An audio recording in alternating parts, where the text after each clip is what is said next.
used to own a record store. Believe it or not, I had a record store for 12 years. We used to sell a lot of black music, a lot of reggae, soul, hip-hop, a little bit of jazz.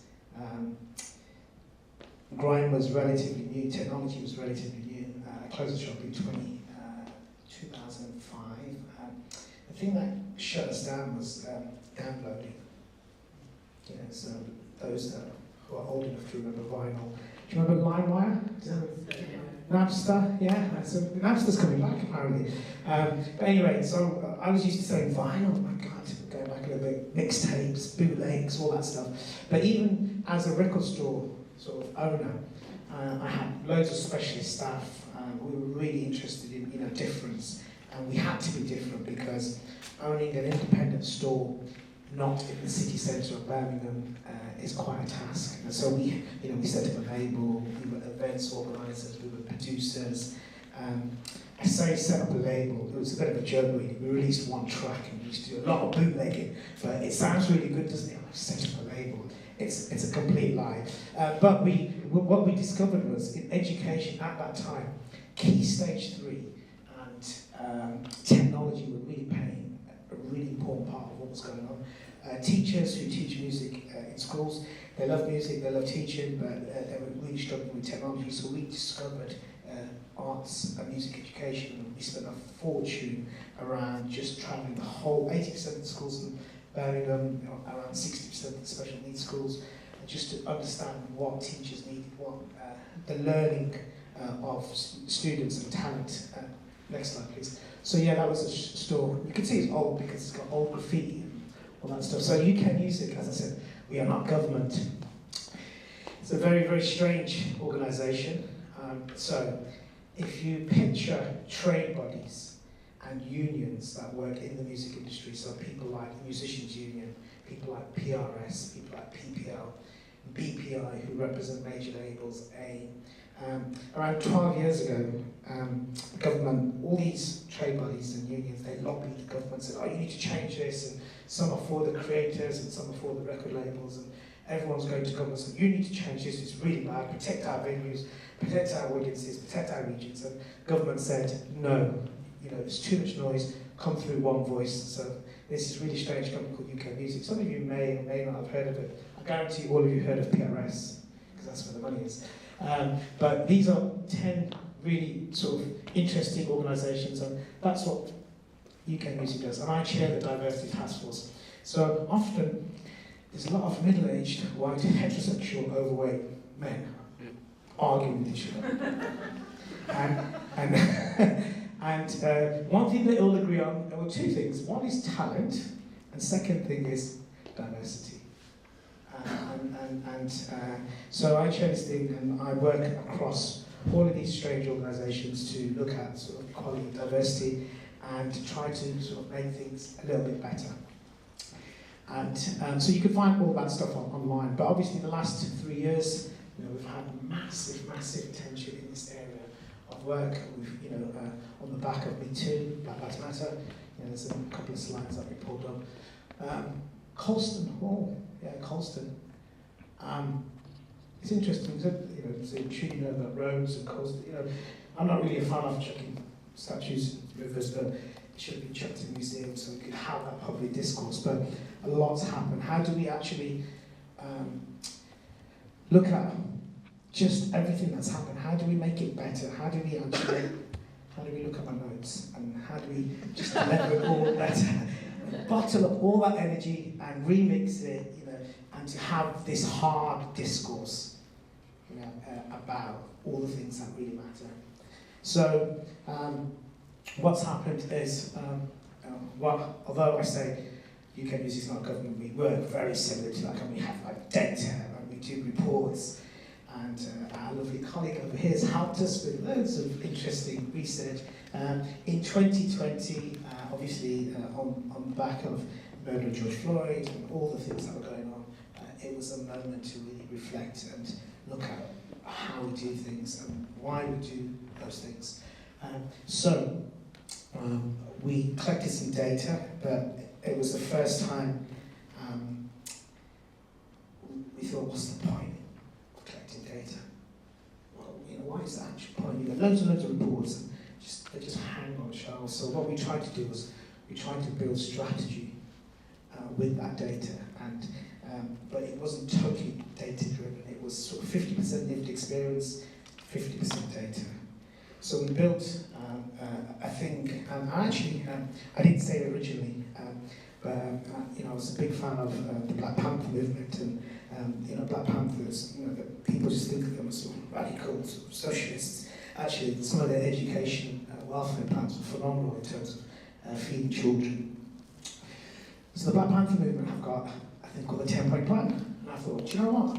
I think we need a 10-point plan for the music industry, and it was very pointy, it was very uni to do this, and it was a very appropriate thing for the music industry at that time. There was some really simple stuff around, just get rid of urban.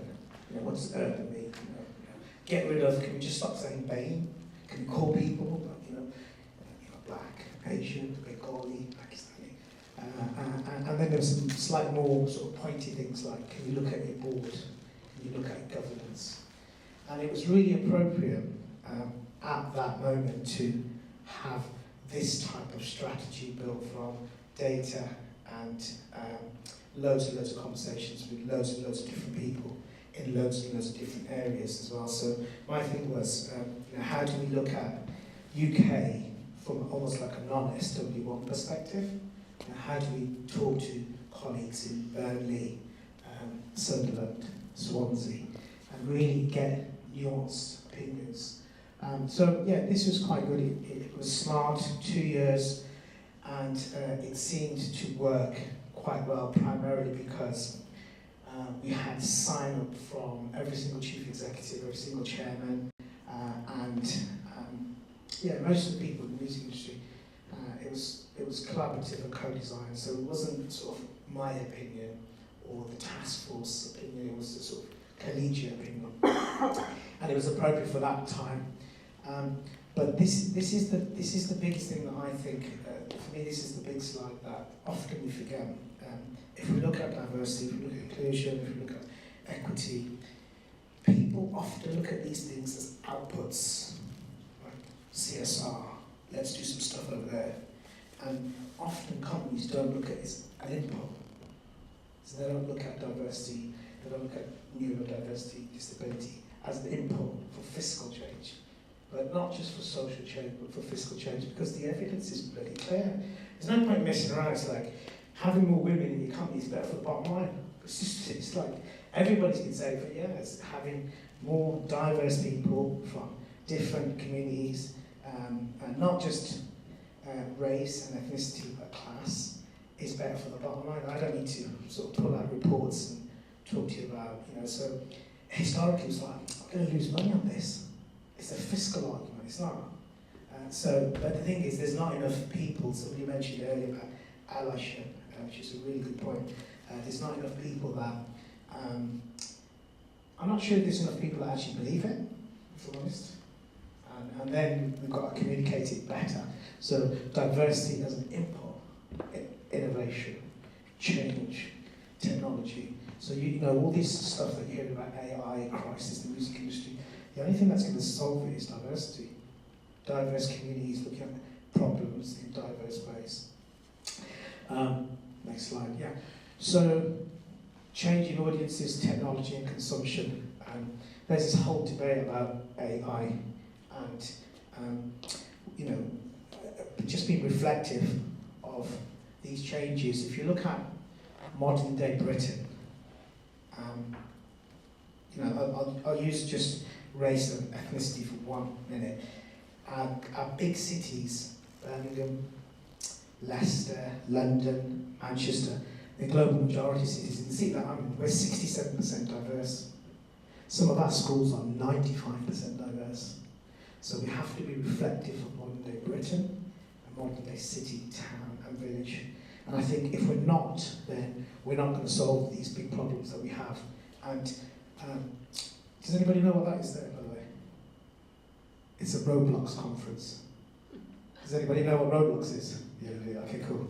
So my daughter taught me about Roblox around 4 years ago. What I'm trying to say is the consumption's changing, and I think we have to really look at this. So, how to, we're doing all this stuff, it's brilliant. How are we going to monitor it? And monitoring EDI is really interesting. So,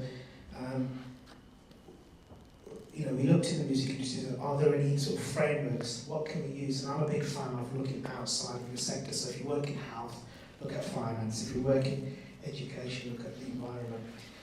And we were struggling on frameworks to audit diversity. So I did quite a lot of work. I used to chair for my sins a multi-academy trust, and often infatuated by progress. And so I come across this from the Care Quality Commission, which sits under the Department for Health, and it's a way to audit diversity. And we were like, whoa, this is amazing. It's called CLOE, and that's an acronym for Key Lines of Inquiry. And you can use this in any company, and I don't want to give you the sort of detailed description, but it's basically you look at your commitment, your objective purpose, capacity consideration, interpretation, variables, phase 1, 2, 3, and impact. And CLOE is actually a boring Excel spreadsheet. But this was a phenomenon in the music industry. Everyone was like, where did you get this from? And there was a little bit of like, oh, we're not sure about this. Well, how are you going to audit this? And what are you going to do? So we're going to use this system here. So we used it, and we came up with another report. I know I said we're not government, but we do like reports. And we said, actually, we're going to show you what difference has happened by adopting, using the 10-point plan and using CLOE as the audit framework. And some of it worked, some of it didn't. And when I say some of it, I mean some companies did really, really well, and some companies just did okay. And that's fine, because I think all companies work in different ways. What you have, unfortunately, is you have UK PLC that has a little bit of control over companies in the UK, and then you have global companies. So when we talk about major record labels, most of them, their diversity policies are, thrown out of America. So if you talk about Universal, Sony, Warner's, we have to work with the major labels. You have to work with the major publishers. But it's difficult to, tell people what to do, because people just go, well, I've got 10 people in my diversity team, who are you? So there's this whole thing of, nudge and nurture. And I took that from the environmental colleagues who I work with. And often we talk about rights, and everybody refers to the equalities rights and the Equalities Commission. And, obviously we're looking at protected characteristics, but, I'm a working class kid from Birmingham, so what about class? And what about place?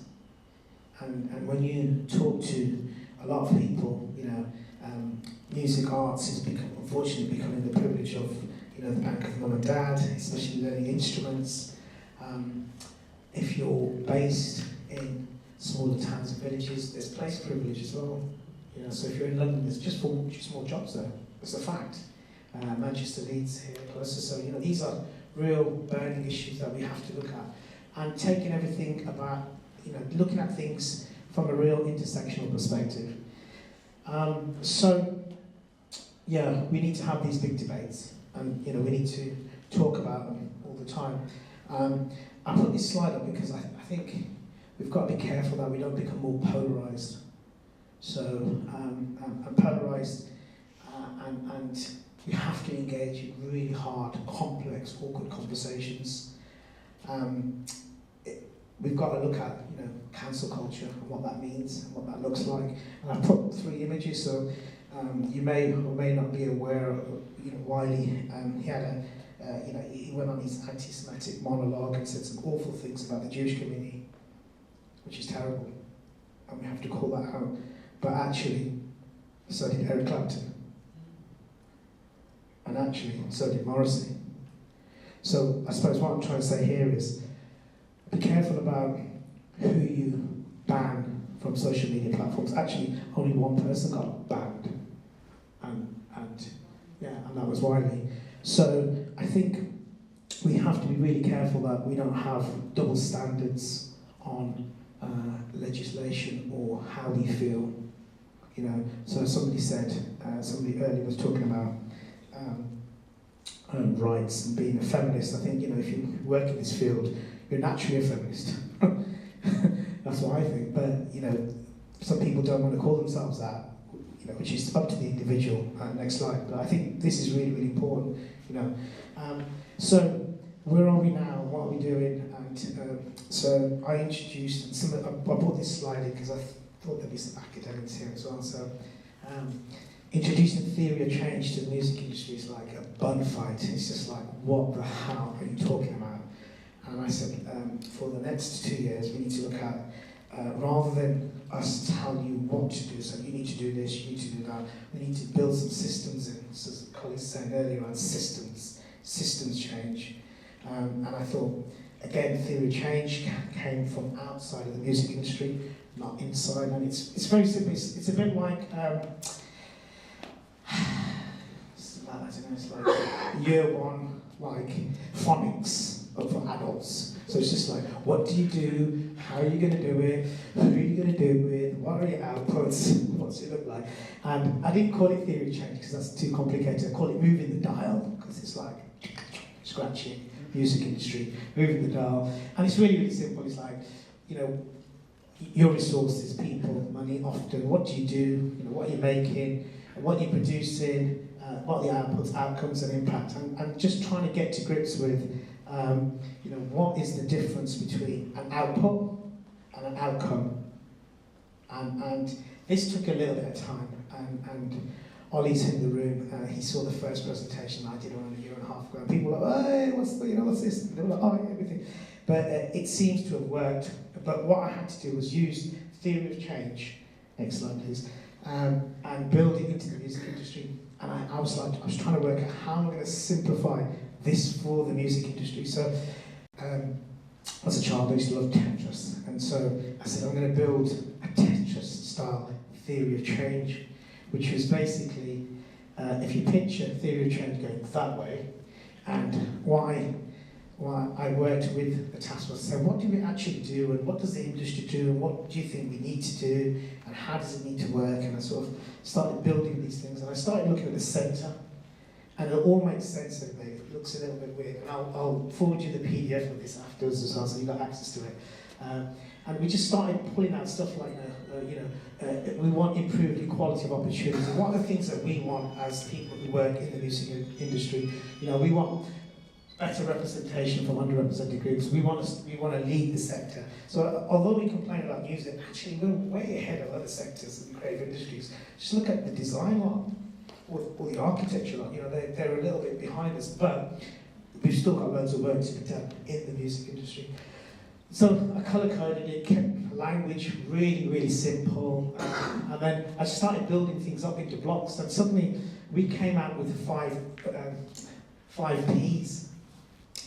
And everything came out quite naturally. It wasn't sort of designed in that way, and it was just basically people, policy, partnerships, procurement, progress, and that was our strategy. So if you picture, we did loads and loads of round tables, some data collection, we triangulated that, created theory change, and this is the output of all that stuff. So this is where we're asking people now. And in our strategy for the music industry, what we're saying to people is, adopt the 5 Ps. We're not telling you how to do stuff, we're saying this is what you've told us what you need. So if you've told us you need to be better with people or policy, then you've told us this, we co-designed this together. So now it's up to you to decide how you're going to do it. And it's been adopted by all the trade bodies, most of the unions. Major labels have adopted some of it because their policy comes from America. And then some independent companies, Beggars, MIDI Group, Colbo, they've just said, yeah, we like this. And we've got to communicate it better because sometimes it's not necessarily communicated. You know, it's always the sort of, I suppose we're part of the diversity gap that kind of tries to push out diversity. Yeah, so 5 Ps is quite interesting, and then obviously we put it all together in a report because we love reports, and it's come out that way. You know, it feels as if it's something that people can own, and it feels malleable enough to work if you're a small company, or also if you're a big company. We work directly with, you know, PRS, which is a company that turns over nearly £1 billion, all the way through to FAC. It's got a very, very small team. So I was very, very I wanted to make sure that it had a bit of a thread around big and small.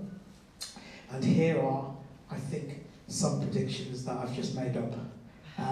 But could be true. I don't know. I mean, your theory is as good as mine. But I think, you know, things like activism and race equity will increase. You know, government. It's a bit of a strange thing at the moment, but it seems to want to sort of change power, because a lot of this is about power, and boards and institutions need to change. There was loads of stuff, obviously, in 2020. Loads of black squares, loads of promises. You know, if you don't fulfill your promises, then there will be reputational damage, and that's happened. Funny enough, more in the retail sector than the music industry. I put this in because I think this is really important. It's got nothing to do with the actual presentation, but climate auditing and accounting and behaviour. So I think most companies in the next 3 years will have audit lines, money. The big, obviously, fossil fuel companies have it already. They're millions of pounds. But I think most people can start saying, what is our spend on environmentally, and make sure that we, you know, do what we can to sort of hit net zero. FTSE companies, yeah, that's normal. Social mobility and class, I think this is a big one. And this is a really big one in the music industry. I think people are talking about levelling up or levelling it around, or whatever that means. But yeah, I think if we want true discourse on diversity, then we're going to have to talk about class. And then, sort of from America, I think the whole intersectional debate around trans rights, around just, you know, binary rights, and young people are looking at diversity in a very different way to perhaps ourselves who are a little bit older, who are looking at diversity in a very sort of, I wouldn't say monocultural, but, you know, if you speak to a young person, it's far more intersectional, it's far more about place and class and all that stuff. So yeah, them are sort of made up predictions, and I always like to finish off with a weird image. I hope I don't offend anybody, but it's like, I'm happy to take questions. But thank you. Yeah.